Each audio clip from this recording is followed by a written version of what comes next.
4 வருஷத்துக்கு அப்புறம் ஹீரோவா நடிக்கிறாரு சரத்குமாரோட சண்டமாருதம் படப்பிடிப்பு தொடங்குச்சு.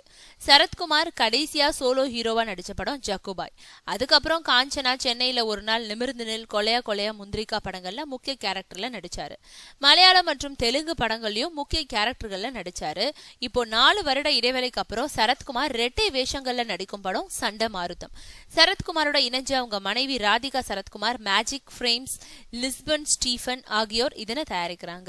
இந்த படத்தோட கதையை சரத்குமார் எழுதியிருக்காரு. திரைக்கதை வசனத்தை ராஜேஷ்குமார் எழுதியிருக்காரு. வெங்கடேஷ் இயக்குறாரு. ராதிகா சரத்குமார், சமுத்திரகனி, கன்னட நடிகர் அருண் சாகர் ஆகியோர் முக்கிய கேரக்டர்ல நடிக்கிறாங்க. ஹீரோயின் இன்னும் முடிவாகல. ஜேம்ஸ் வசந்தன் இசையமைக்கிறாரு. NS உதயகுமார் ஒளிப்பதிவு செய்யறாங்க.